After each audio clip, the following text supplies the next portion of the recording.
Jadikan aku Tuhan rumah doamu.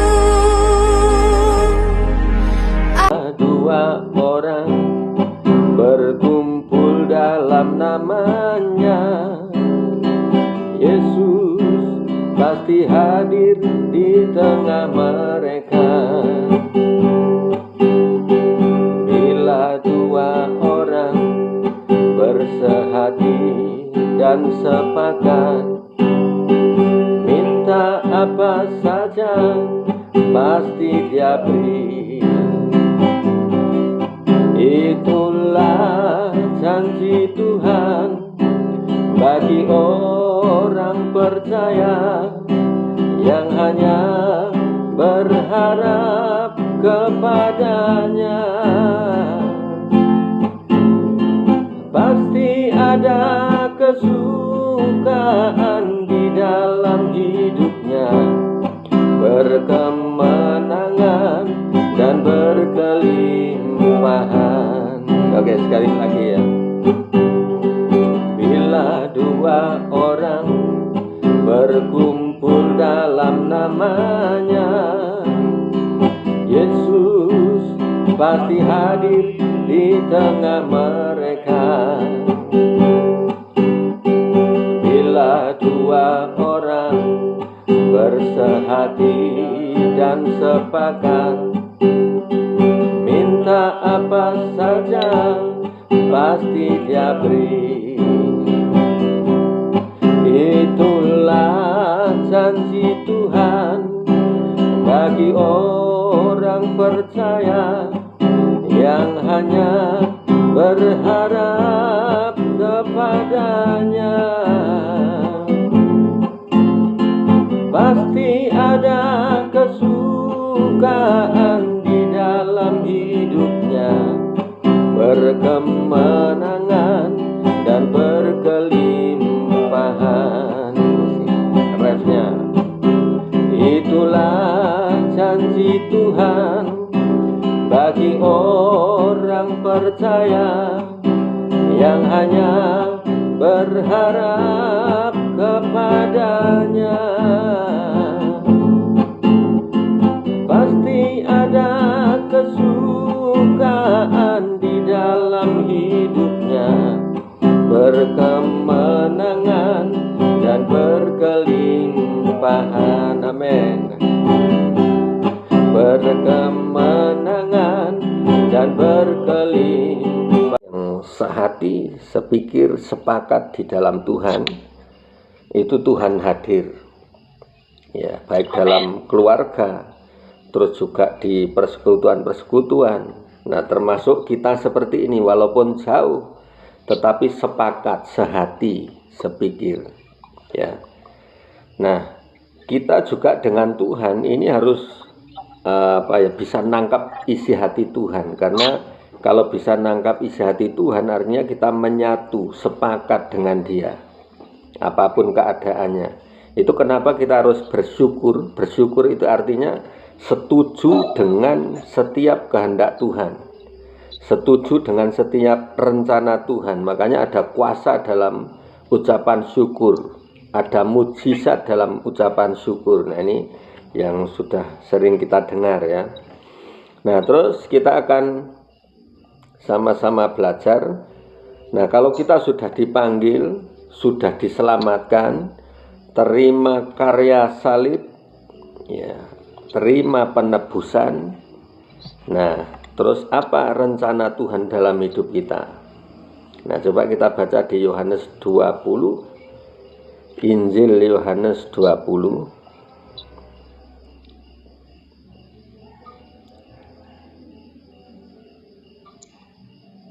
Oke, Injil Yohanes 20 ya.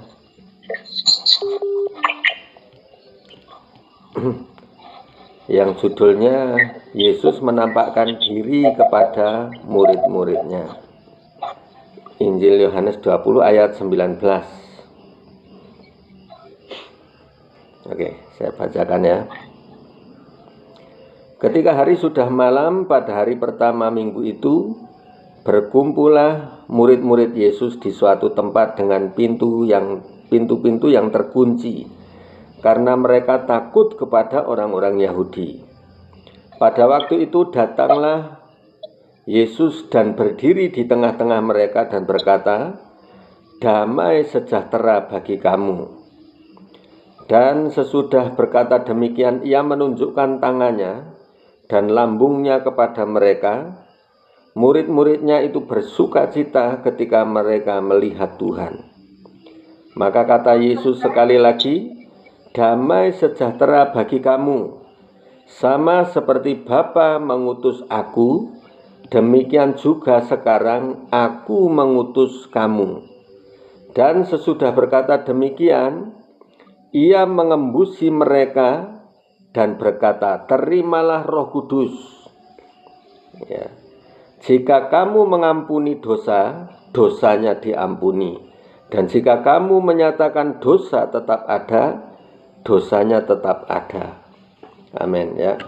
Jadi ini artinya kalau kita dipakai Tuhan, dipanggil, dipilih Tuhan, terus diutus Tuhan, apalagi kalau sampai diutus Tuhan, ini Tuhan nyatakan sesuatu. Yang pertama, Tuhan akan perlengkapi dengan Roh Kudus. Nah, itu makanya ayat 22, dan sesudah berkata demikian, ia mengembusi mereka dan berkata, "Terimalah Roh Kudus." Jadi ketika diembusi, mereka kepenuhan, namanya kepenuhan Roh Kudus. Nah, ini yang kadang-kadang banyak orang Kristen yang belum tahu itu apa tentang namanya terima Roh Kudus, kepenuhan Roh Kudus. Karena ada beberapa fase ya, ada beberapa tingkatan. Yang pertama itu jamahan Roh Kudus. Kalau jamahan ini kan setiap orang bisa ngalami ini. Ya, setiap orang bisa ngalami, termasuk yang bukan orang Kristen. Itu bisa ngalami, namanya dijamah Roh Kudus. Nah, terus yang kedua namanya dibaptis Roh Kudus. Dibaptis itu artinya dipenuhi roh kita dengan roh Tuhan itu menyatu, sehingga lahir sesuatu yang baru, menjadi manusia baru. Nah, terus yang ketiganya itu dipenuhi oleh Roh Kudus, dipenuhi. Nah, kapan saatnya dipenuhi? Itu seharusnya setiap waktu kita ini ngalami namanya kepenuhan roh. Nah, tetapi ada masa-masa tertentu, waktu-waktu tertentu, di saat pelayanan, di saat kita butuh, itu saat itu mengalami namanya kepenuhan roh. Ya, seperti gini. Jadi kalau kita pelajari di Kisah Para Rasul, Petrus dan teman-temannya ini ketika menyembuhkan orang, ini enggak harus berdoa lama gitu, ya kan. Makanya untuk pembukaan doa pun ya enggak harus monoton, mesti lagu penyembahan dulu lama-lama gitu kan. Tetapi seperti Petrus ini, ketika ada orang lumpuh di depan bait suci, dia berkata seperti ini, "Lihat padaku." Karena orang pengemis ini kan punya harapan kalau ada yang lewat itu menginginkan sesuatu gitu, menginginkan sesuatu. Nah, "Lihat padaku, emas perak tidak ada padaku." Coba gini, kalau secara akal kita ya, yang masuk akal aja, kalau pengemis ini yang diharapkan apa sih? Yang diharapkan pengemis apa? Yang jelas uang.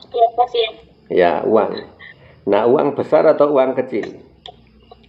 Besar. Enggak, kalau pengemis ini yang diharapkan kan yang kecil, kasih 2.000 puji Tuhan, ya kan? Oh iya. Ya, yang diharapkan yang kecil-kecil. Nah, seringkali manusia kita ini sering membatasi dengan pikiran kita, tergantung mental kita, mental iman kita.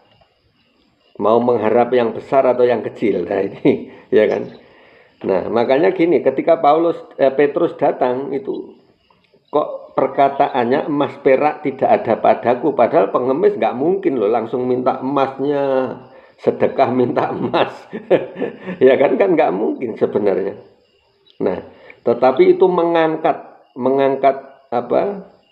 Mentalnya, mengangkat imannya. Artinya gini, jangan cuma mengharapkan receh gitu. Jangan cuma mengharapkan receh. Nah, jadi dikatakan emas perak tidak ada padaku. Nah, artinya jangan cuma mengharapkan recehan, uang kecil yang kamu harapkan, sesuatu yang kecil. Nah, emas perak tidak ada padaku, tetapi apa yang kupunya akan kuberikan kepadamu. Di dalam nama Yesus orang Nazaret itu bangkit dan berjalanlah. Nah, artinya apa? Yang diberikan oleh Tuhan melalui Petrus ini bukan sekedar emas perak, apalagi recehan gitu, tetapi sesuatu yang lebih besar, yang dahsyat. Di dalam nama Yesus bangkit dan berjalanlah. Nah, coba bayangin aja kalau orang lumpuh, orang sudah lumpuh dari lahir, kalau dioperasi ini mau habis berapa gitu, ya kan? Mau habis berapa puluh atau ratusan juta, ya kan? Nah ini, tapi Tuhan memberikan jauh lebih tinggi nilainya, lebih daripada nilai emas dan perak, tetapi lebih daripada itu, yaitu nilai kerajaan surga, yaitu di dalam nama Yesus bangkit dan berjalanlah. Itu lebih dari segalanya, ya kan? Nah ini, jadi ini supaya kita melihat berpandangan lebih luas, lebih tinggi. Jangan seperti pengemis yang cuma mengharapkan yang receh-receh. Nah, sadar nggak sadar kita ini seringkali yang kita harapkan cuma receh-receh aja. Gitu. Tetapi kita belajar untuk melihat hal surgawi yang dahsyat, yang nilainya jauh melebihi emas perak dan permata, ya. Nah ini. Nah, jadi di sini dikatakan ketika Tuhan Yesus bangkit dari kematian. Nah, terus waktu itu semua pintu terkunci, di mana tempat mereka berkumpul ini semuanya terkunci.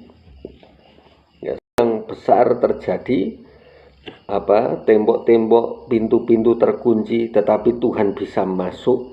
Ya, artinya ada sesuatu mujizat yang akan terjadi dalam hidup kita, yang tadinya sepertinya terkunci, sepertinya semuanya ini terhambat, tetapi ketika kita sungguh-sungguh itu akan terjadi, ada terobosan. Itu yang disebut terobosan.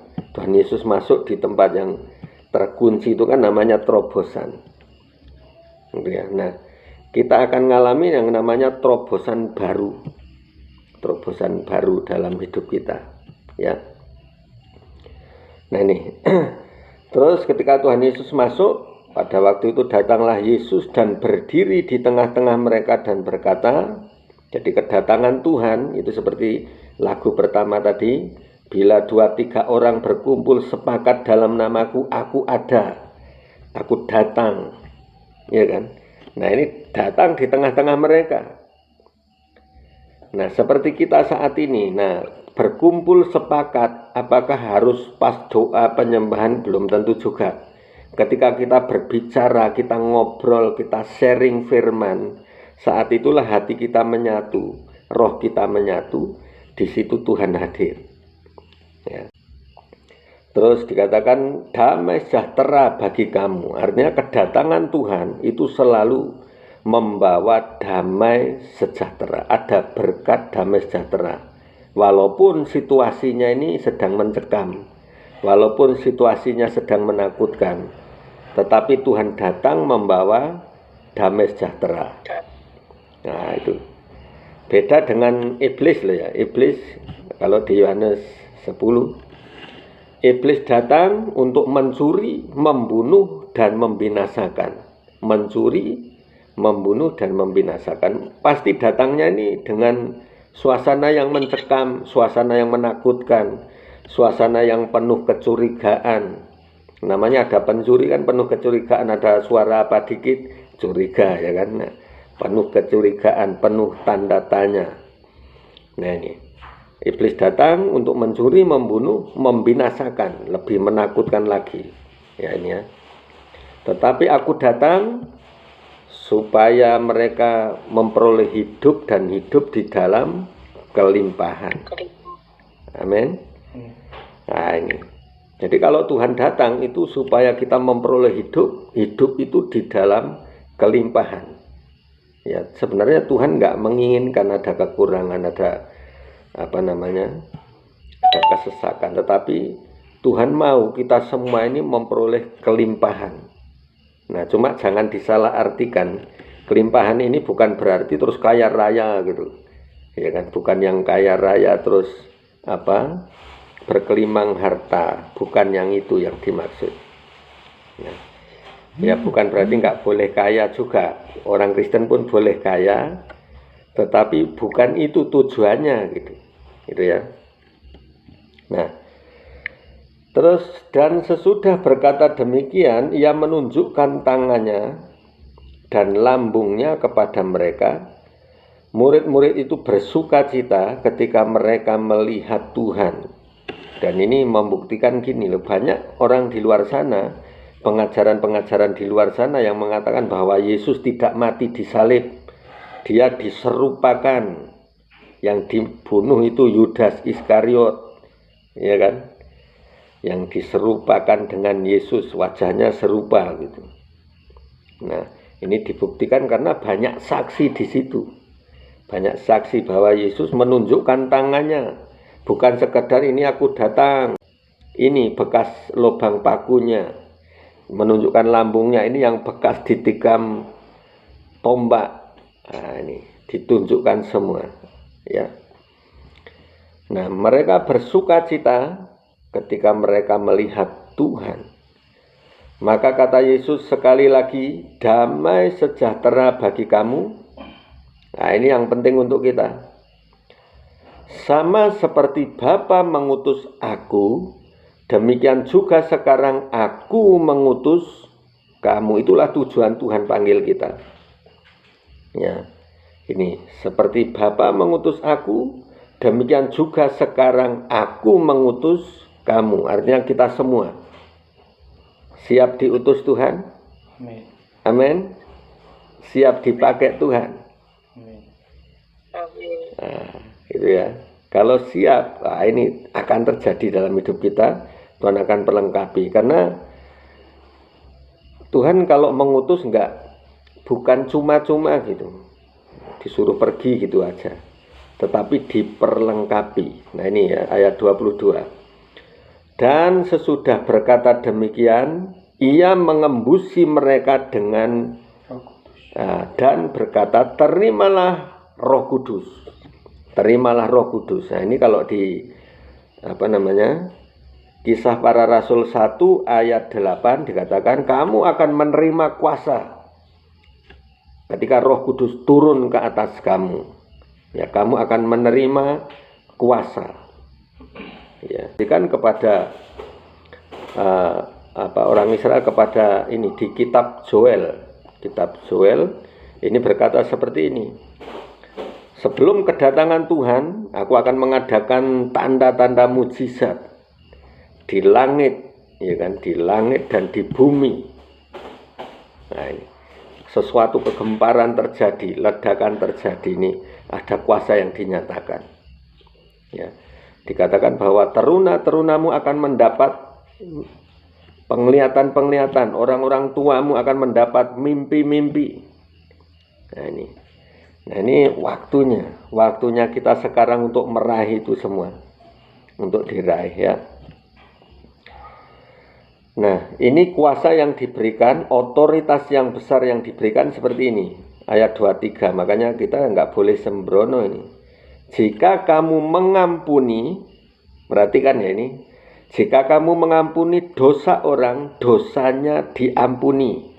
Wah, dahsyat sekali ya kan. Ini kalau kita perhatikan ini luar biasa. Jika kamu menyatakan kamu masih berdosa gitu, orang itu masih berdosa.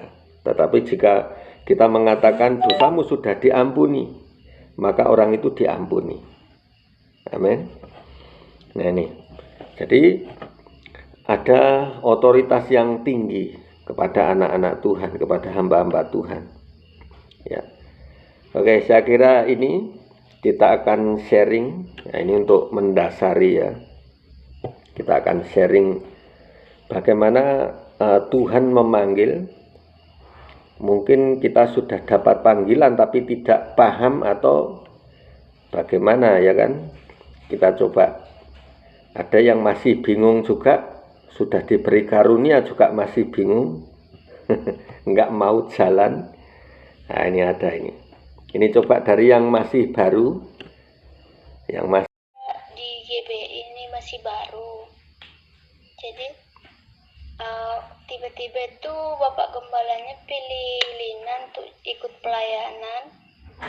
Ya, sebenarnya belum siap sih Pak, cuman ya yang setahu Lina ya kalau memang dipilih seperti itu, siap nggak siap ya harus terima aja gitu kan Pak.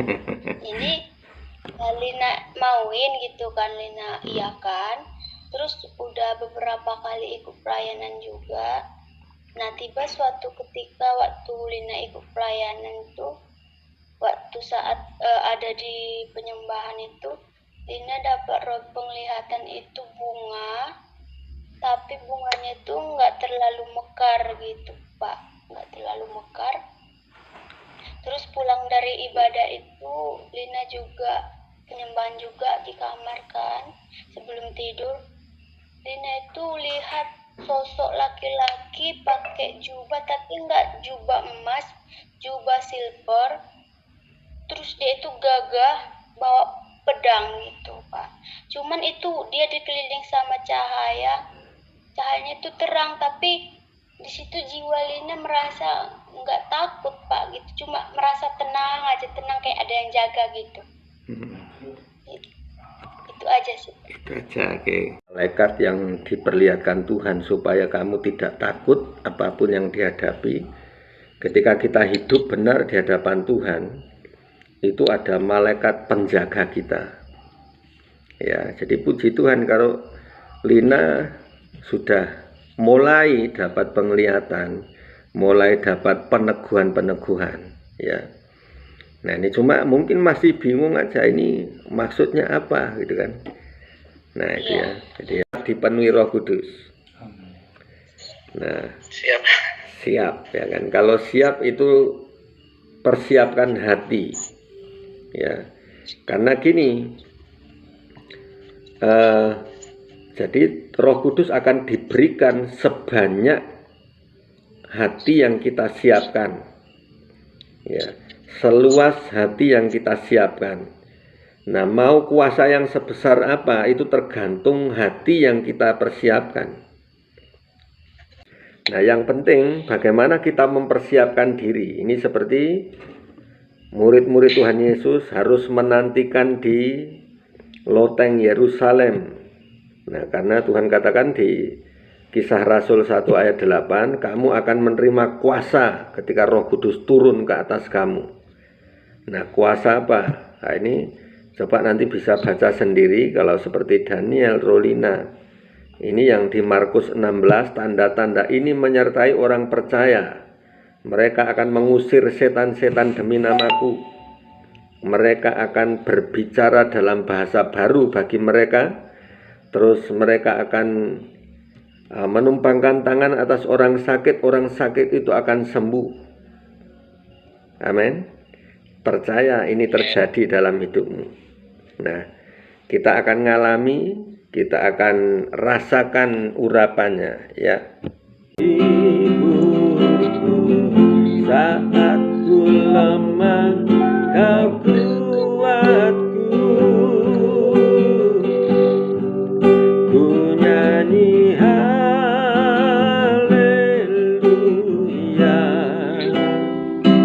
ku nyanyi haleluya.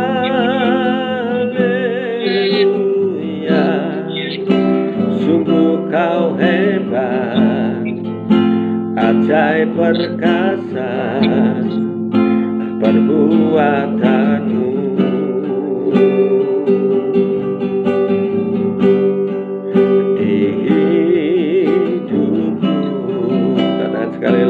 Bapa, aku datang. Bapakku datang menyembahmu di sini. Ku percayakan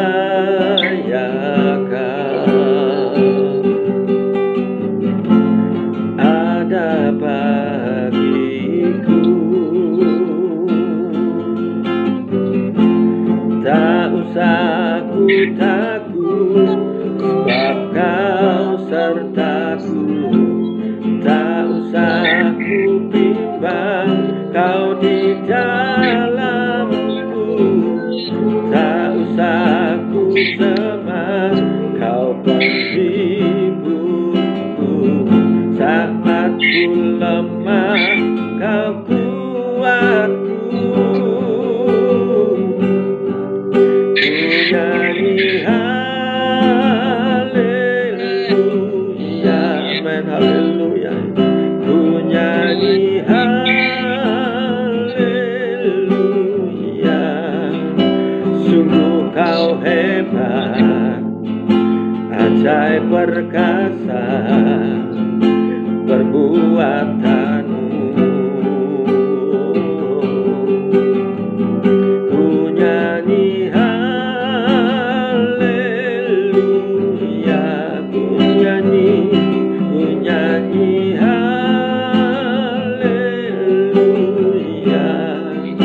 Sungguh kau hebat, ajaib perkasa perbuatanmu.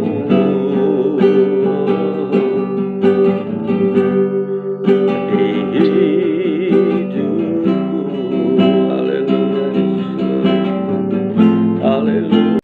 Ada yang bisa rasa saat ini? Mbak Suci gimana, Mbak Suci? Kalau saya memang hari-hari itu sedang bergumul, apalagi tentang mencari jiwa ya.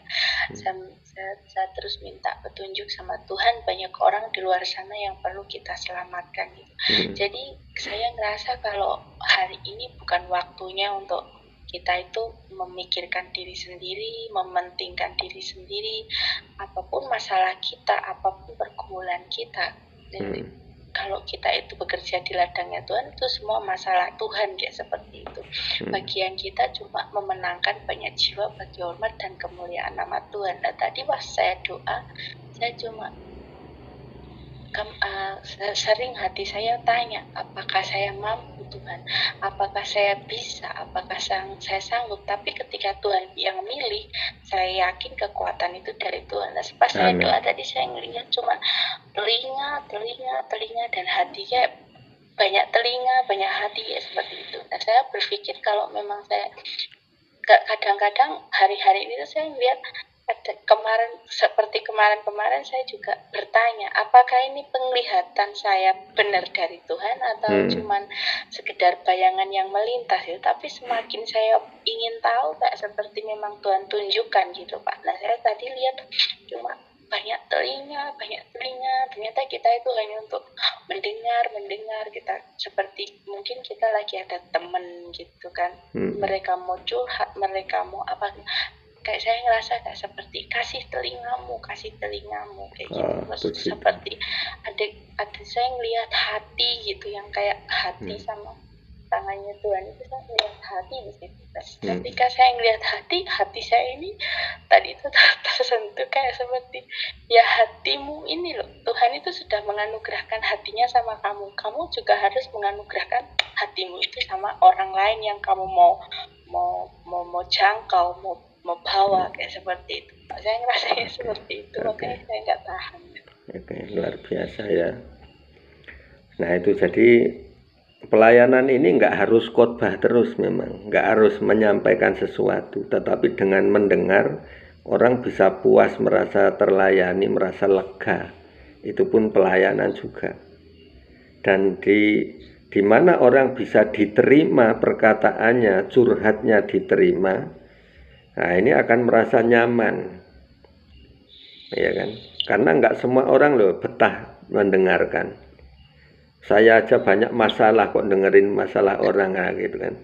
Nah, perutnya, terus dalam nama Tuhan dicabut, itu kayak ada sesuatu yang keluar dari perutnya itu. Terus itu tuh juga kayak semacam lintah itu, tapi besar Pak, itu keluar dari perutnya itu. Nah, sampai itu kepala saya pusing, punggung saya sakit, sampai saya bilang sama Mbak Dwi itu, kok saya masih mualnya sampai sekarang gitu. Terus dari minggu kemarin itu saya ini lagi, saya tolak sendiri. Wah, itu baru sampai makan apa tuh semua keluar, sampai nggak makan Mbak, itu seharian hari ini.